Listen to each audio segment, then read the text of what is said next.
I still remember the exact moment I realized my family never actually loved me.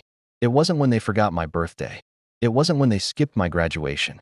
It wasn't even when they asked me for money every single month. It was the day they stole my last $5,000 and celebrated. While they thought I was too broke to fight back.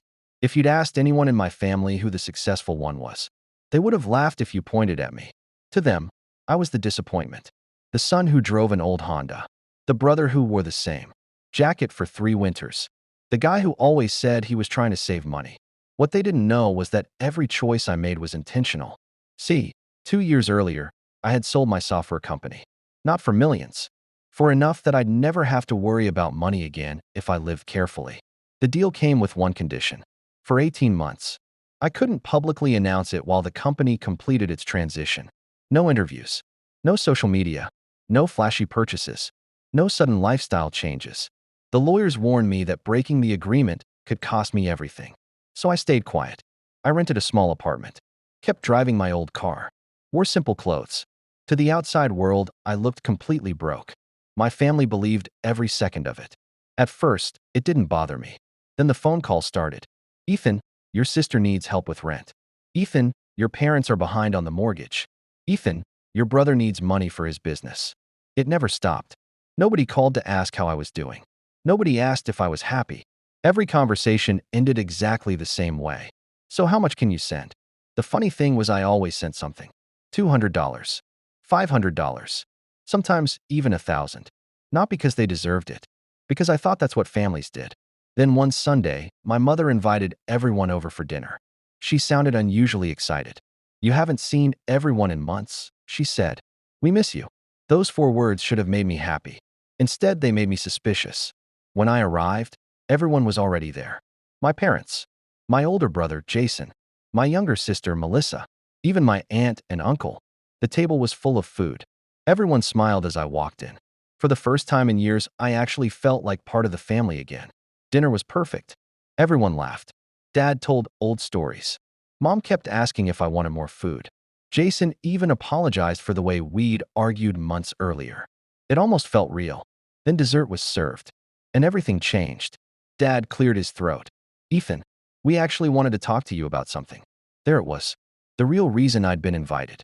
Mom reached across the table and gently held my hand. Honey, we know things have been hard for you. I nodded. I've been managing. She smiled sadly. We're worried. Jason leaned forward.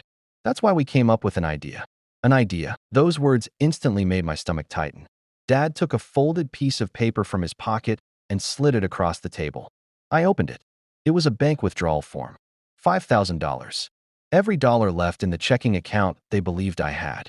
Dad looked me straight in the eyes. If we're going to survive as a family, we all have to make sacrifices.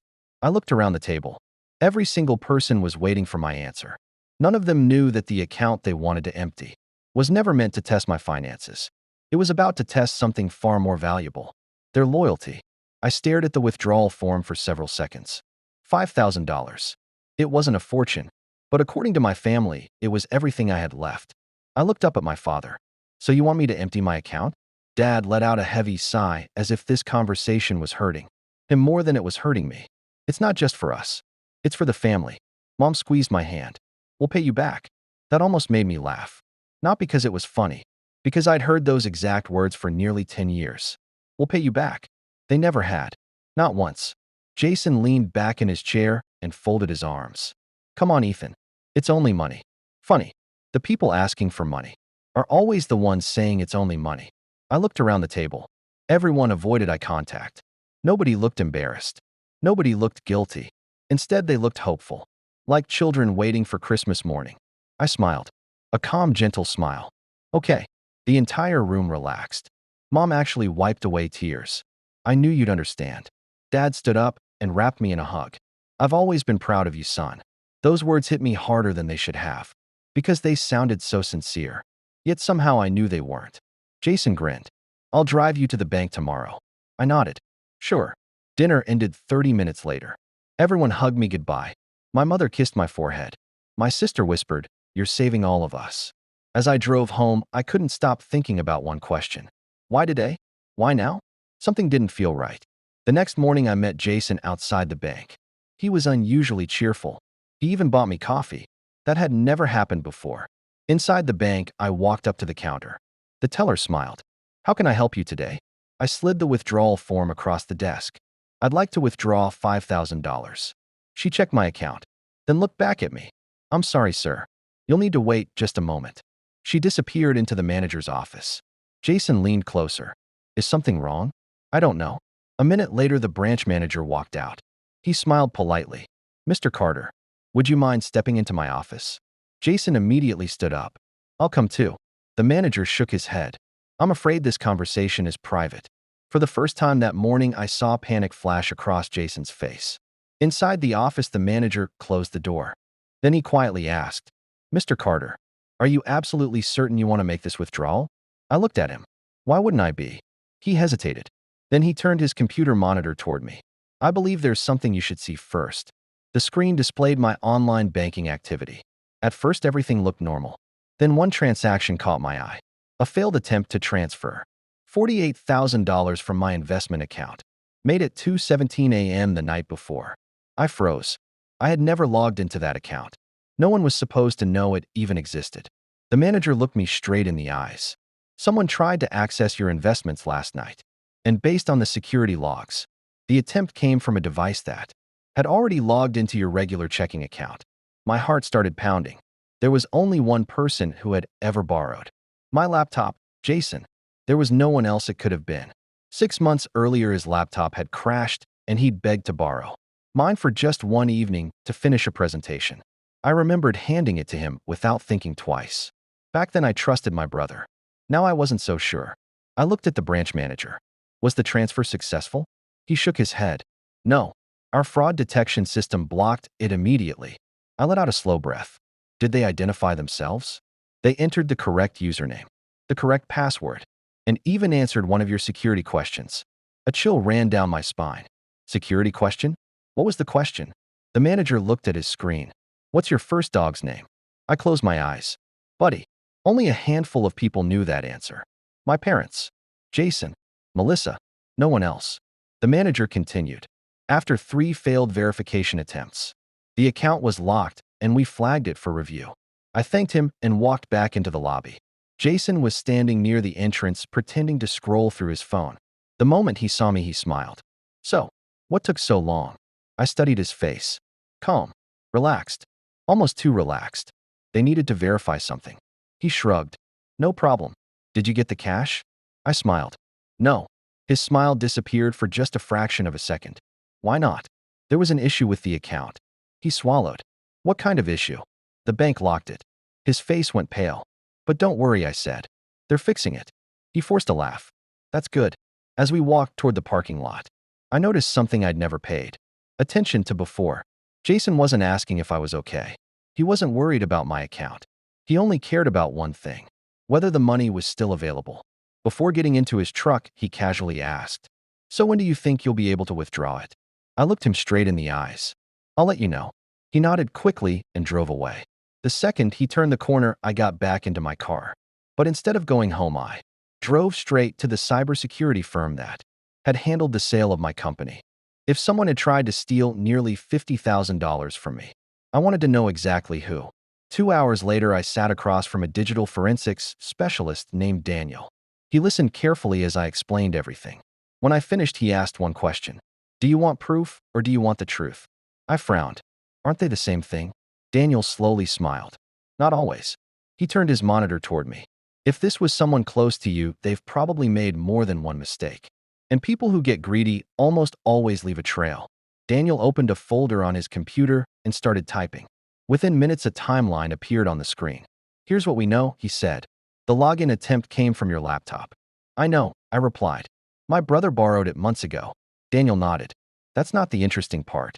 He zoomed in on the security logs. "The person who tried to access your investment account didn't just know your password. They also knew exactly where to find the account." I frowned. "What do you mean?" He looked at me. "Most people have one checking account and maybe a savings account. But your investment account was hidden. It wasn't linked to your online dashboard. It could only be accessed through a separate portal." I felt my stomach tighten. "I never told anyone about that account." Daniel leaned back. "Exactly. So someone either guessed or someone told them. My mind immediately went to Jason. But something didn't add up. Jason wasn't smart enough to figure all of this out on his own. Someone had helped him. Daniel interrupted my thoughts. I'd like to check one more thing. He pulled up another report. This shows every device that has connected to your online banking over the last year. There were only 3. My phone, my laptop, then an unfamiliar tablet. I stared at the screen. I've never owned a tablet. Daniel clicked on the device history. The registration name appeared. Melissa Carter, my younger sister. For a few seconds I couldn't speak. Melissa had always acted like the only person in the family who cared about me. She called every week. She checked in on me. She even told me not to give mom and dad so much money anymore. Had that all been fake? Daniel looked at me carefully. I know this is difficult, but there's something else. He opened another file. The tablet first logged into your account 11 months ago. 11 months. That was long before the dinner. Long before the bank withdrawal. This hadn't been a one-time mistake. Someone had been watching my finances for almost a year. I rubbed my forehead, trying to make sense of it. They were waiting. Daniel nodded. They were waiting until they believed you were desperate enough to hand over everything willingly. A strange calm came over me. I wasn't angry anymore. I was disappointed.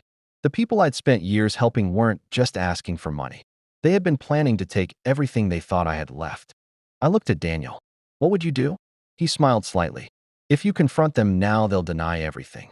They'll delete messages. They'll blame each other. He paused. But if you stay quiet, people who think they've already won usually make bigger mistakes. I thought about my father hugging me, my mother crying, Jason buying me coffee, Melissa whispering that I was saving the family. None of it had been love. It had all been part of the plan. I stood up. So we wait. Daniel nodded. Exactly. And while they're busy believing they've fooled, you will find out just how far they're willing to go. The next 7 days were the hardest of my life. Not because I was afraid, because I had to pretend nothing had changed. I still answered my mother's calls.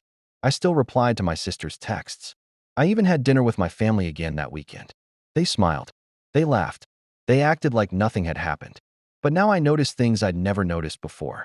Every conversation somehow found its way back to money. So did the bank fix your account yet? Have you been able to withdraw the cash? When do you think you'll get access again? They weren't asking because they cared. They were checking if their plan was still alive. I smiled every time. Not yet. That answer frustrated them more than I expected. Jason became impatient. He started calling almost every day. Any updates? No. You should pressure the bank. I know. They're taking forever. I know. For the first time, I wasn't the one being manipulated. They were. Meanwhile, Daniel and his team kept digging. 3 days later, he called me. I think we've found what you're looking for. I drove straight to his office. He turned his monitor toward me. We recovered deleted messages from your sister's tablet backup. My heart started racing. Can you read them? Daniel nodded. The first message was from Jason. He's still clueless. Another one from my mother. Just keep acting supportive. He'll hand over the money himself. Then one from Melissa. What if he finds out about the investment account? Jason replied only seconds later. He won't. He's too trusting. I couldn't breathe. Those weren't strangers. Those were my family. Daniel scrolled farther down. There were dozens of messages. Weeks of planning. Every phone call. Every fake apology. Every family dinner. Every hug. It had all been scripted. Then I saw the message that hurt the most. It was from my father, the man I had admired my entire life. He wrote, "Once we get the money, Ethan will finally stop being useful. After that, he can figure out his own life." I read the sentence again and again. I wanted to believe I'd misunderstood it. I hadn't. For years, I thought I was helping my family survive. The truth was they had been treating me like an emergency credit card, useful only when they needed something, disposable the moment they didn't. Daniel quietly closed the laptop. "I'm sorry." I shook my head. "No, I'm done being sorry." For the first time since this nightmare began, I wasn't heartbroken. I was focused. They wanted my last $5,000. They thought I was desperate. They thought I had no one. They thought they'd already won. They were wrong. Because while they were busy planning how to empty my account, I was planning something they would never see coming. And this time I wasn't going to expose just one lie. I was going to let every single one of them reveal who they really were in front of everyone. A week later, my mother called again. Her voice sounded warm. "Ethan, we're having another family dinner on Sunday. Everyone will be there. You'll come, right?" I smiled. I wouldn't miss it. She had no idea I was counting on that invitation. Sunday arrived. For the first time in years, I wasn't nervous. I was prepared. Before leaving my apartment, I slipped a small flash drive into my jacket pocket. It contained every deleted message Daniel had recovered, every fake conversation, every plan, every lie. When I arrived, everyone greeted me like I was the guest of honor. Mom hugged me. Dad patted me on the back. Jason handed me a beer. Melissa smiled. For anyone watching, we looked like the perfect family. Dinner went exactly the way I expected. Small talk, laughter, old memories. Then Dad put down his fork. So did the bank finally release your money? There it was. The only question they really cared about. I took a sip of water. Actually, they did. The entire table went silent. Jason couldn't hide his excitement. So you have the 5,000 now? I nodded. I do. Mom reached for my hand. Oh, sweetheart, you have no idea how much this means to us. I looked around the room. Every face was smiling. Not because they were happy to see me, because they thought payday had finally arrived. I slowly stood up. I brought something tonight. Dad smiled. The money? I shook my head. The truth. Their smiles faded. I placed the flash drive on the table. Jason stared at it. What's that? I looked him straight in the eyes. It's every deleted message you thought no one would ever read. No one spoke. I continued. I know about the investment account. I know someone tried to steal $48,000. I know you've been watching my bank accounts for almost a year. Melissa's face turned white. Dad looked at Mom. Mom looked at Jason. Jason stood up. So fast his chair fell backward. That's ridiculous. You can't prove any of that. I smiled. I already have. I pulled out my phone. Tapped one button. The television mounted on the living room wall came to life. Daniel had helped me upload the recovered messages into a simple slideshow. One by one, the texts appeared on the screen. He's still clueless. Keep acting supportive. Once we get the money, Ethan will stop being useful. The room fell completely silent. No excuses. No arguments. Just silence. My mother burst into tears. I can explain. Dad lowered his head. Jason looked ready to run. Melissa couldn't even look at me. I turned off the television. You know what hurts the most? It isn't the money. It's realizing every hug, every apology, every we love. You was just another step in your plan. Nobody answered. There was never only $5,000. I paused. There never even was a problem with my finances. Every head snapped toward me. I've been financially secure for 2 years. I only lived simply because I chose to. Jason whispered, what? I looked at him calmly. The $5,000 was never a rescue fund. It was a test. And every single one of you failed. I picked up the flash drive, walked to the front door, then stopped for one final moment.